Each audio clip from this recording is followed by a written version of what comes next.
Magandang araw po sa inyong lahat mga ka-online, si Papa Dudut po ito. Sa ating episode, pag-uusapan natin ang kwento ng isang obsess. May kilala ba kayong tao na obsess? Maaring sa isang tao o sa isang bagay? Ano mga complication kapag ikaw ay sobrang obsess o may obsession ka na? Lahat ng yan sa Papa Dudut Stories.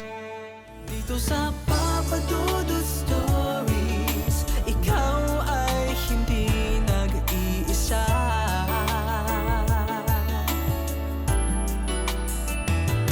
Dito sa Papa Dudut Stories, may nagmamahal sa'yo. Papa Dudut Stories. Papa Dudut Stories. Dear Papa Dudut, sa lahat po ng mga nakatutok ngayon, huwag kalimutan na mag-like, mag-share at mag-subscribe.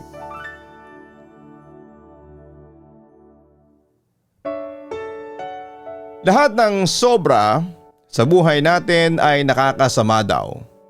Kasama na doon ang sobrang pagmamahal na nararamdaman natin para sa isang tao. Kaya dapat na makontrol natin ang nararamdaman na meron tayo. Dear Papa Dudut, magandang araw po sa inyong lahat. Marami talagang nagagawa ang pag-ibig. Pwede itong makapagpasaya o kaya naman ay makapanakit ng ibang tao. Minsan nga dahil sa sobrang pagmamahal na nararamdaman po natin ay nakagagawa tayo ng mga bagay na pwedeng panghabang buhay nating pagsisihan. Hi Papa Dudut at sa mga avid listener ng YouTube channel ninyo. Itago nyo na lamang po ako sa pangalang Val, hindi ko tunay na pangalan. 43 years old at nagtatrabaho sa isang talyer dito sa Rizal.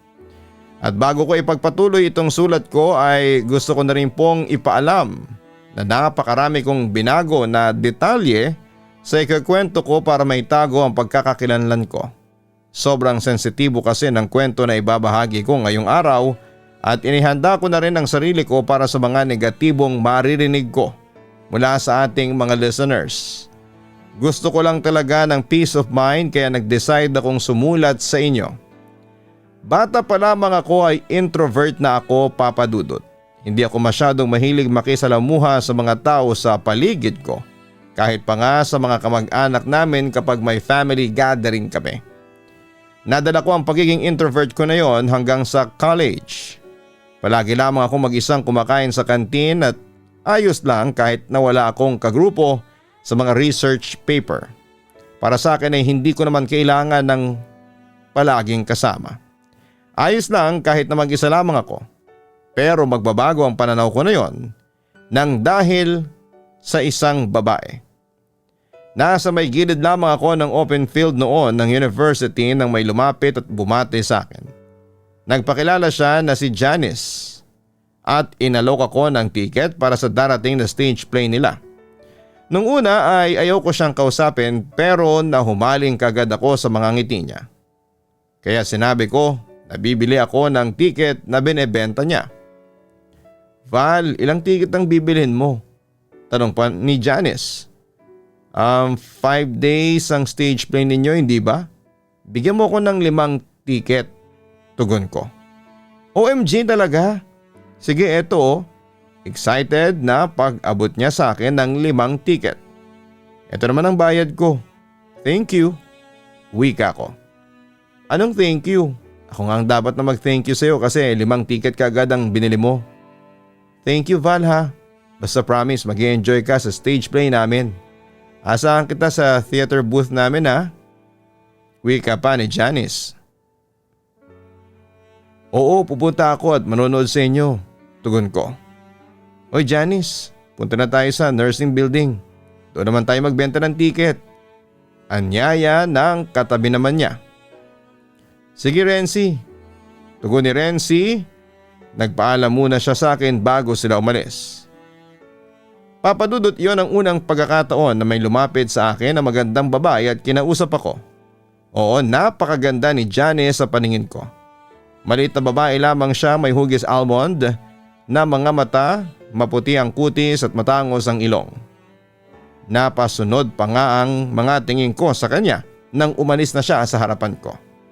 Hanggang sa tuluyan na siyang mawala sa paningin ko. Sikat ang theater organization ni Janice sa university namin, Papadudot. Hindi pa ako nakakapanood ng kahit na anong show nila pero naririnig ko noon na mahusay daw talaga silang mag-perform sa stage. Halos lahat din ng mga miyembro nila ay mga gwapo at magaganda, na requirement na rin yata sa audition nila. At kahit na wala akong hilig manood ng mga stage play, tinupad ko pa rin ang pangako ko kay Janice. Wala naman akong extracurricular noong nasa college pa ako, kaya nagawa kong panoorin ang lahat ng magkakaibang stage play nila. Napakahusay umarte, sumayaw at kumanta ni Janice, Papadudot. Napakaganda niya sa stage. At parang nagliliwanag ang kaputian niya sa tuwing matatapatan siya ng spotlight sa gitna ng entablado. Bumilis din ang tibok ng puso ko sa tuwing magtatama ang tingin ng mga mata namin sa isa't isa. At sa bawat araw na napapanood ko si Janice sa stage play nila, nararamdaman ko na unti-unti na akong nagkakagusto sa kanya, Papadudot. Mula noon ay palagi ko na siyang pinagmamasdan mula sa malayo. Tinititigan ko kung paano siya ngumiti, tumawa, umupo at maglakad. At kahit na hindi naman nagtatama ang tingin ng mga mata namin ay natutuliro ang isipan ko. Basta alam ko na nasa malapit lang si Janice. Hanggang sa may isang beses na sinamahan niya ako sa lamesa kung saan ako kumakain. Nahiya pa nga ako noong una. Pero ang dami niyang kwento, kaya napapangiti na lamang ako habang nakatitig sa kanya, Papadudot. Ang ganda niya kasing pagmasdan. Hindi siya nakakasawang titigan. Alam mo, Val, mas cute ka kapag nakangiti. Kaya lagi kang mag-smile, ha? Wika ni Janice na medyo ikinagulat ko. O bakit bigla kang natahimik dyan? Namumula pa yung mga pisngi mo. Panunukso niya sa akin. Hindi pagtanggi ko naman. Anong hindi? Para nangang mansanas yung mukha mo. Wika pa niya. Mainit lang talaga dito sa kantin kaya namumula ang balat ko. Pagdadahilan ko. Siguro crush mo ako, no? Uy, crush ako ni Val.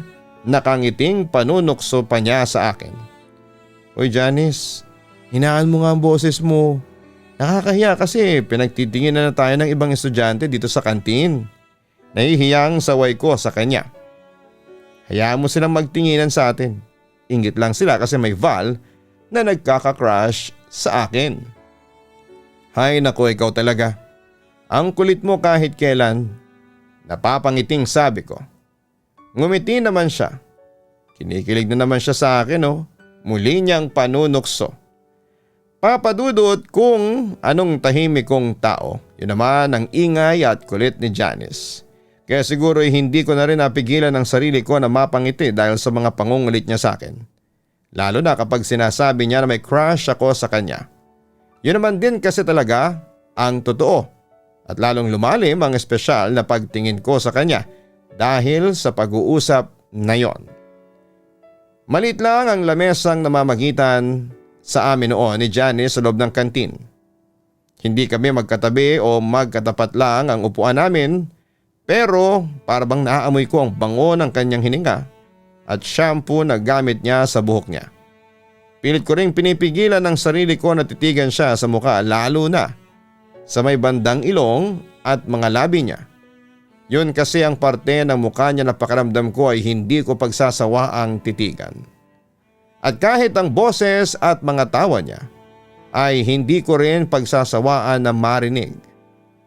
Unti-unti ay nararamdaman ko, Papadudot, na parabang lalo akong naaakit kay Janice ng mga panahon na yon.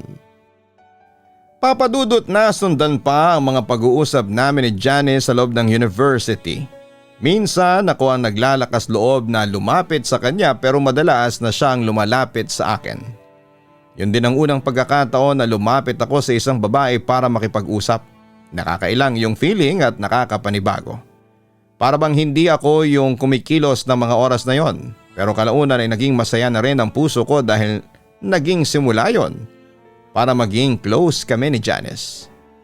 Nalaman ko rin, Papa Dudut, na nagbo-boarding house pala si Janice sa may labas ng university. Kasama niya sa boarding house ang ilan sa mga kateatro niya. Hindi nagtagal ay nag-boarding house na rin ako malapit sa tinutuluyan nila. Pumayag naman ang parents ko lalo na nang dinadahilan ko sa kanila na gusto kong matutukan ang pag-aaral ko. May kaya rin kasi ang pamilya namin kaya naman nakaupa ako ng sarili kong boarding house. Nang magkasabay kaming kumain ni Janice sa kantin ay pinalam ko sa kanya na magkalapit lang kami ng boarding house. Siyempre hindi ko sinabi na sinadya kong lumipat doon sa malapit sa kanila at nakita ko sa mukha niya na natuwa siya. Niyaya pa nga niya ako noon na sumama sa pagbabible study nila ng ibang mga kaibigan niya na kaagad ko namang pinaunlakan. At sobrang saya ko kapag magkasabay kaming naglalakad pa uwi habang pinag-uusapan ang mga pangarap at plano namin sa buhay. Ikaw Val, ano namang mga pangarap mo? Tanong ni Janice. Ang makasama ka, bulong ko. Ano yun? Hindi ko masyadong naintindihan, tanong ulit ni Janice. Wala, ang sabi ko siguro yung makatapos ako ng pag-aaral ang pangarap ko. Yun naman ang gusto ng parents natin, hindi ba? Yung pagbutihin natin ang pag-aaral natin at makapagtapos tayo. Tugon ko. Isa rin kasi talaga yon sa mga pwede nating isukli sa lahat ng sakripisyo nila para sa atin. Hi! Ayan, andito na tayo sa tapat ng boarding house namin. Val, thank you ulit ha sa pagsama mo sa Bible study namin kanina. Nag-enjoy ka ba kanina kasama kami? Tanong niya. Oo naman, nandun ka eh. Ang ibig kong sabihin oo kasi ang dami kong natutunan. Thank you rin kasi in-invite mo ako, tugon ko. Siyempre gusto ko kasing nakakasama rin ang mga kaibigan ko sa pagba-Bible study. Wika niya. Kaibigan? Pag-ulit ko. Oo, kaibigan. Magkaibigan na tayo, hindi ba? Huwag mo sabihin na hindi pa kaibigan ang turing mo sa akin. Nakangiti niyang sabi. Siyempre kaibigan na rin. Nakagulat lang ako kasi hindi ako sanay na may kaibigan. Tugon ko naman. Oo nga pala, ang sabi mo introvert ka. Pero hindi naman ibig sabihin nun wala nang kakaibigan sa'yo. Iba rin yung may nakakausap ka at nakakasabay tumawa kagaya ngayon. Masarap sa feeling yung may mga kaibigan at masaya ako na isa ako sa mga unang naging kaibigan mo Val. Wika pa ni Janice. Papa Dudut, nakarating ako ng college nang hindi ako nagkakaroon ng kahit na isang best friend. Hindi naman nga kasi importante yon para sa akin, pag-aaral at pagsunod sa bilin lang ng mga magulang ko. Ang alam kong gawin noon sa buhay ko. Pero tama si Janice, masarap pala sa feeling yung may kaibigan ako. Kaya lang ng mga panahon na yun ay si Janice lang ang gusto kong maging kaibigan. Dahil miyembro ng sikat na theater organization si Janice, marami talaga siyang mga kaibigan, Papa Dudut. Pinakilala niya pa nga ako sa mga ito at simpleng ngiti lang ang binigay ko sa kanila noon. Kapag hindi nila kasama si Janice ay hindi ko na sila pinapansin dahil wala namang dahilan para magpansinan pa kami. Walang dahilan para tignan at kausapin ko pa sila. Hindi ko rin nilalapitan si Janice kapag may iba siyang kasama. Ang ingay kasi palagi ng mga kaibigan niya at ayoko nang maingay at magugulong kasama. Kaya kapag nakikita ko na mag-isa si Janice ay doon ko lamang siya nilalapitan para kausapin at magkwentuhan kami, Papa Dudut. Bakit ang lalim naman ang buntong hininga mo? Pansin ko kay Janice nung magkasama kami. Nag-text kasi yung stage manager namin. Ang sabi niya, may nag-quit na naman daw na member ng theater org namin. Malapit ng major show namin kaya makukulangan na naman kami ng tao. Conflict na raw kasi masyado sa schedule ang mga subject nila. Pare-pareho naman kami na nag-a-adjust Bakit di nila magawang mag-double effort para sa amin? Malungkot na tugon niya.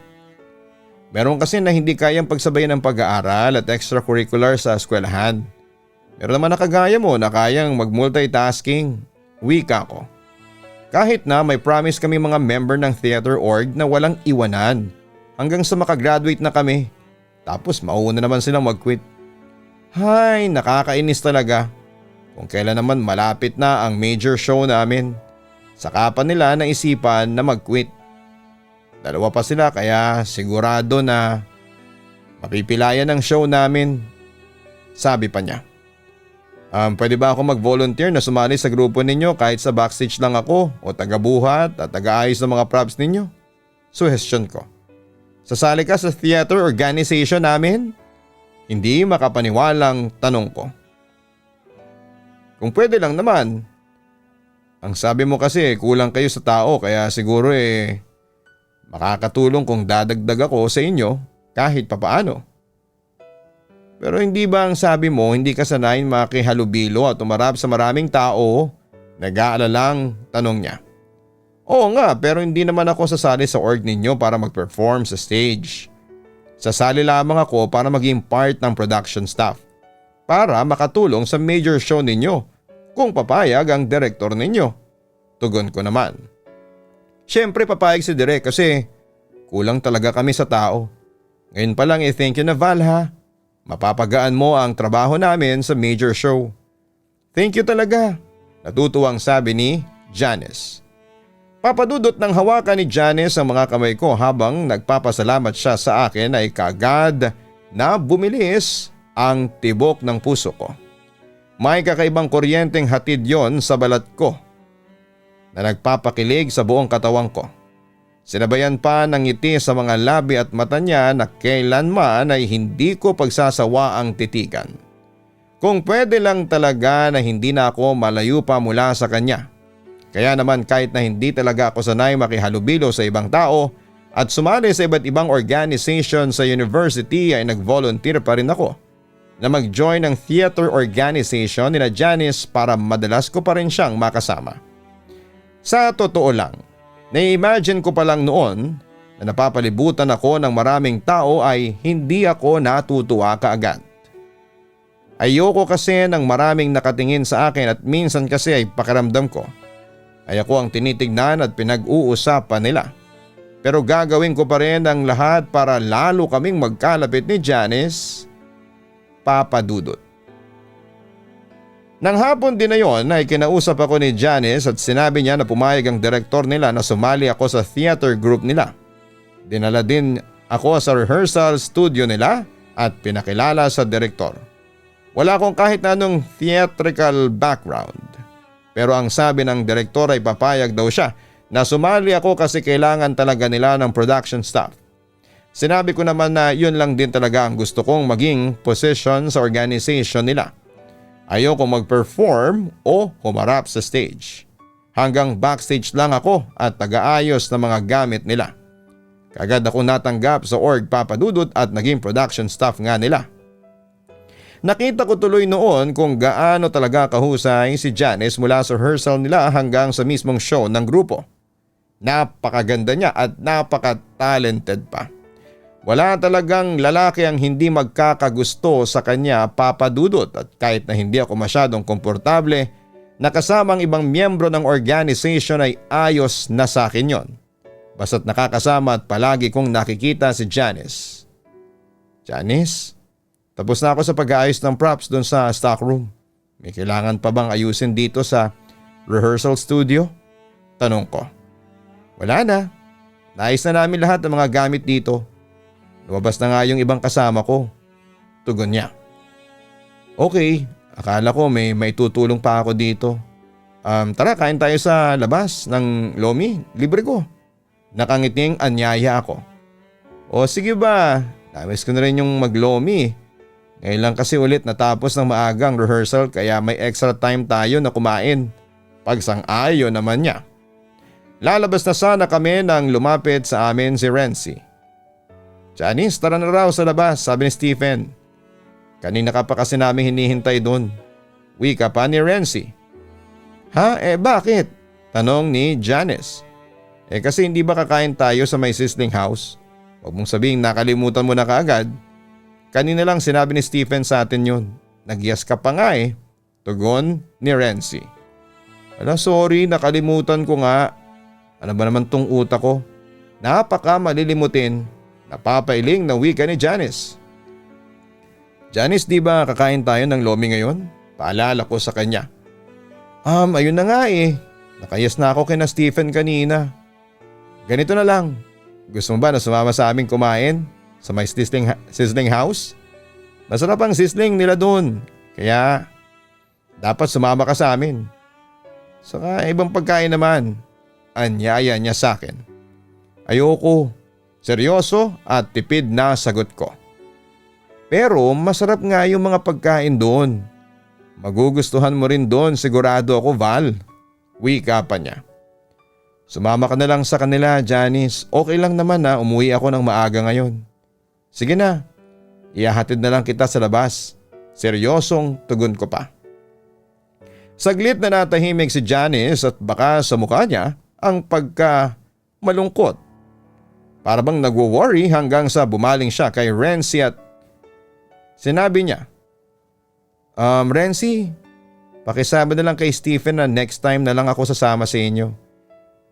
Sinabi ko na rin kasi kay Val na kakain kami ng lomi. Saka gusto ko rin talaga ng lomi ngayon. Sige na, pakisabi na lang kay Stephen na babawi ako next time. Wika pa ni Janice. Ay nako, siguradong mainis ang baklang yun. Kasi naghintay na sila ng matagal. Pero sige, sabihin ko na lang sa kanila yan ha. Napapailing na sabi pa ni Renzi. Salamat Renzi. Wika pa ni Janice. Oo nga pala, ipapaalala ko lang ha. Bawal ang pakikipagrelasyon sa kapwa member dito sa organization. Kaya ikaw Val, kung gusto mong pormahan tong kaibigan ko, kailangan mo muna mag-quit dito sa org.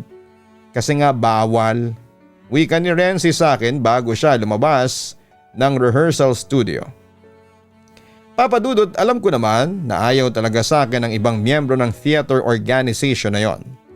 Pakiramdam ko pa nga ay palagi nila akong pinag-uusapan lalo na kapag nakatalikod ako.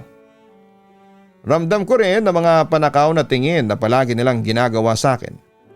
Para bang kapag lalapit ako kay Janice ay nakasunod ang tingin nila sa akin. Nakakailang at nakakainis kaya naman nagsimula na akong hindi umattend ng mga rehearsal at meeting ng theater organization nila. Nangunay panay ang text sa akin ng stage manager nila at tinatanong kung magkikwit na raw ba ako. Hindi naman ako nag-reply. Kahit si Janice ay hindi ko rin nire-replyan noon. Tinis ko siyang hindi makita, kausapin at i-text. Pero grabe, ilang araw pa lang ay sobrang nami-miss ko na kaagad siya. Sobrang nakakatuliro ng isipan. Kaya naman gumawa ako ng paraan para makausap at makasamang muli si Janice, Papa Dudut. Tinext ko siya, Papa Dudut, at sinabi ko sa kanya na may mga kaklase akong magba-Bible study sa boarding house ko. In-invite ko siya at sinabi ko na sana ay makapunta rin siya. Laking tuwa ko naman nang sabihin niya na makakapunta siya ng araw na yon. Nang dumating siya ay pinaghanda ko na siya ng juice at sinabi ko na maaga pa kaya wala pa yung ibang kasama namin na magba-Bible study. Saglit muna kaming nagkwentuhan at tinanong niya ako kung bakit hindi na ako bumalik pa sa theater organization nila. Sinabi ko naman na busy lamang ako sa mga subject ko. Sinabi ni Janice na sana'y pinaalam ko yon sa kanya dahil nag-worry raw siya sa akin. Iniisip ko kasi na baka may family problem ka kaya hindi ka na nagpapakita sa rehearsal studio o kaya baka may nakaaway ka na member ng organization. Wala rin naman kasing may alam sa amin kung bakit bigla ka na lang hindi nagparamdam. Wika pa ni Janice. Ang totoo kasi, Janice, hindi ko talaga gustong ugali ng ibang miyembro ng org ninyo. Para kasing ang yayabang, pag-amin ko sa kanya. Mababait ang mga yon. Maingay lang talaga sila kapag magkakasama pero hindi naman masama ang ugali nila. Sabi naman ni Janice. Janice, alam ko naman na lagi nila akong pinag-uusapan. Palagi nila akong pinagchichismisan lalo na kapag lumalapit ako sa iyo. Seryosong sabi ko. Mahiling mga asar ang mga yun. Pero hindi sila yung ganyang klase ng tipo na kagaya ng sinasabi mo. Mababait sila, kaya nga mga kaibigan ko eh, sabi naman ni Janice. Hindi ako pwedeng magkamali. Ayaw nila sa akin para sa'yo. Kaya umalis na lamang ako sa organization. Kasi ayoko sa mga tao na pinipigilan akong mapalapit sa'yo. Ayoko sa mga taong pinaplastik lang ako. Ayoko sa kanilang lahat. Naiinis na sabi ko. Teka, ano ba yung sinasabi mo? Medyo hindi na kita naiintindihan. Saka nasa na ba yung mga kaklase mo na kasama nating magba-Bible study? Akala ko ba papunta na sila dito? Pag-iiba niya ng topic. Janice, gusto kita. Seryosong wika ko. Mabuti pa umalis na lang ako kasi mukhang wala namang darating dito ng mga kaklase mo. Pag-iwas pa ni Janice. Sandali lang. Kaagad namang pagpigil ko sa kanya bago ko siya hinawakan sa braso niya. Val, nasasaktan ako. Wika ni Janice. Janice, aminin ko na ang lahat sa'yo. Mahal kita noong una pa lang. At ikaw lang ang dahilan kung bakit ako sumali sa theater organization ninyo. Kung bakit pinagtiyagaan kong pakisamahan ng mga kaibigan mo.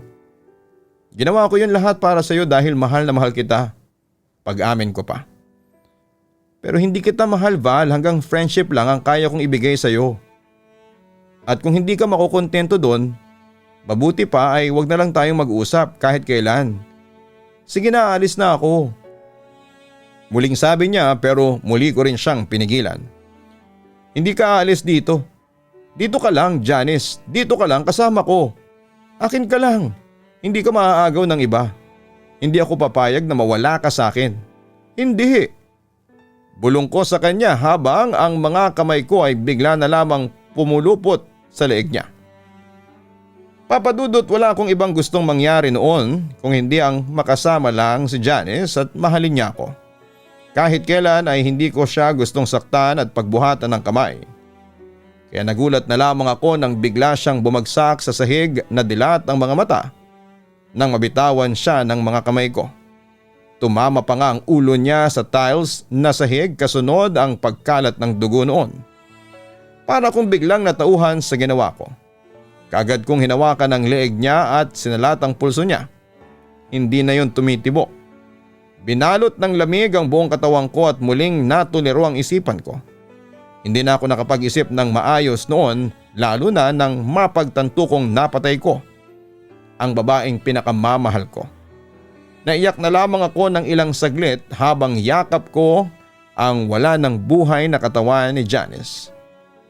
Paulit-ulit akong humingi ng tawad sa kanya habang umiiyak sa mahinang boses.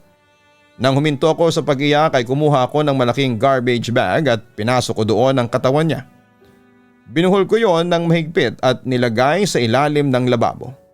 Nilinis ko ng mabuti ang sahig kung saan ay nagkalat ang dugo na galing sa ulo niya. Nag-impake ako ng mga gamit ko at umuwi ng bahay namin. Nagtaka rin ang mga magulang ko kasi alam nila na dapat ay may klase pa ako noon. Sinabi ko na lang na sumama ang pakiramdam ko. Pagkalipas ng 3 araw, Papadudot, may dumating na mga pulis sa bahay at dinala ako sa presinto para tanungin tungkol sa kasong pagpatay kay Janice.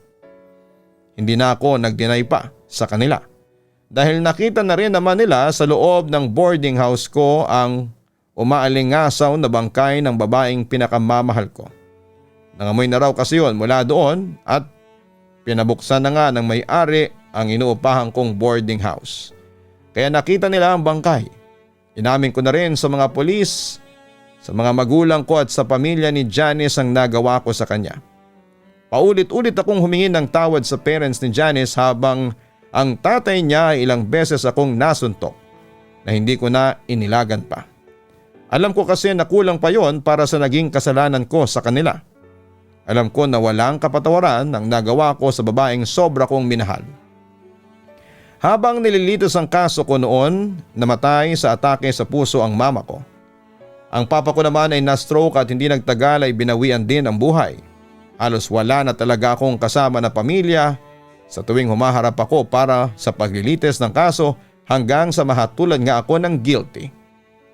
Mahigit 20 taon din akong nakulong, Papa Dudut. Nang makalaya ako ay may tumulong naman sa akin na ibang kamag-anak para makapagbagong buhay. Punto din ni Janice ang isa sa mga una kong pinuntahan. Humingi ako ng tawad sa nagawa ko sa kanya. Hindi ko naman talaga sinasadya yon. Minahal ko siya ng sobra at sigurado ako sa sarili ko na totoo yon. Pero hindi ko na po maibabalik pa ang nakaraan at hindi ko na maibabalik pa ang buhay niya.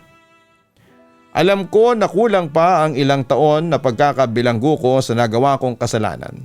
Pero sa maniwala kayo at sa hindi, hanggang ngayon po ay nagsisisi pa rin ako sa nagawa ko sa kanya.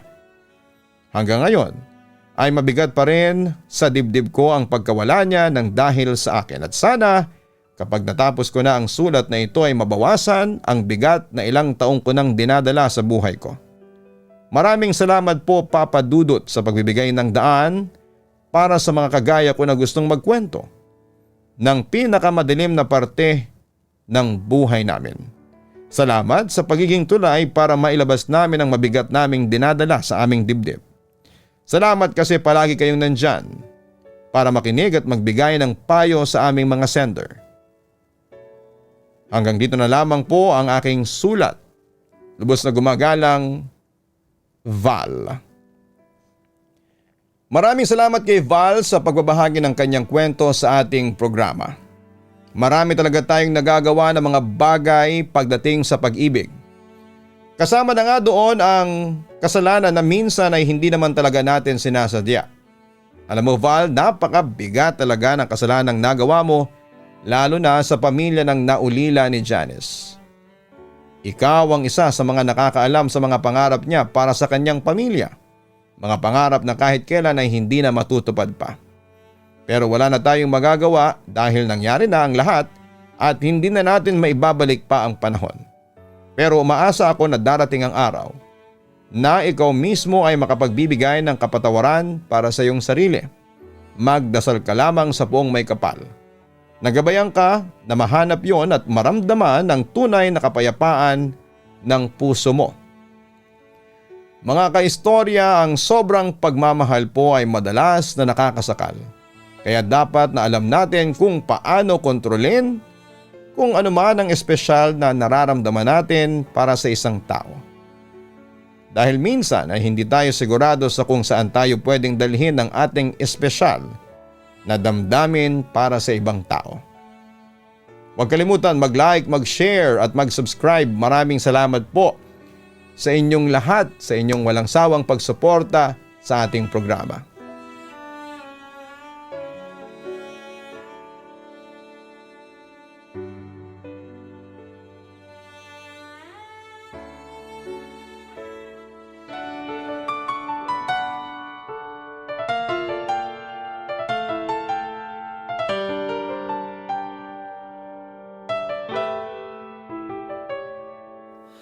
Ang buhay ay mahiwaga, laging may lungkot at saya. Sa Papa Dudut Stories, laging may karamay ka.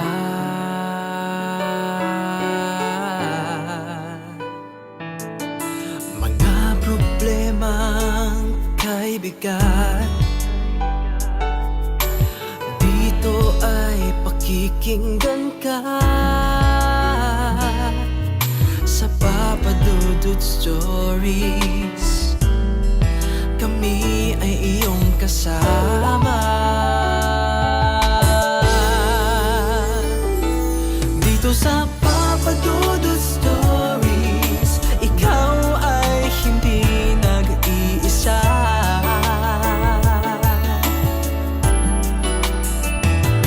Dito sa Papa Dudut Stories, may nagmamahal sa'yo. Papa Dudut Stories, Papa Dudut Stories,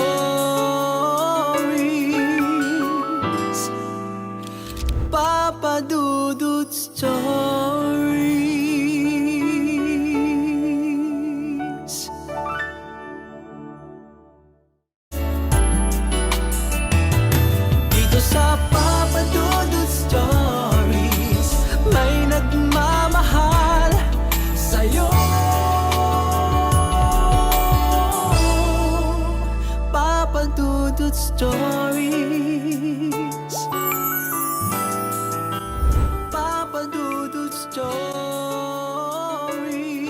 Hello mga ka-online, si Papa Dudut po ito. Nag-enjoy ka ba sa ating kwento ngayong araw? Huwag kalimutan na i-share, mag-like at mag-subscribe. Maraming salamat po